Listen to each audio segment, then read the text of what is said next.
Guys, kita lanjut ke part 2 ya guys. Nah ini nih kita lagi nyari makanan. Nah gue tuh mau tanya makanannya ke ya. Tadi kan gue udah nanya ya sama yang ngasih tantangan nih, katanya boleh. Tapi ya namanya juga dunianya tuh gak ada pulau sama sekali, cuma satu ini doang. Nah artinya ya mau gak mau harus bikin makanan sendiri ya. Tapi ya gak bisa ya. Kalau gak punya bahan apa-apa ya pasti gak bisa ya guys.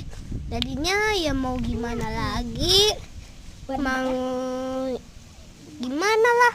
Kalau mau dayung-dayung kemana-mana ya sama aja ya bisa, cuma aja nggak ada pulau, nanti ya sama aja nggak ada hewan.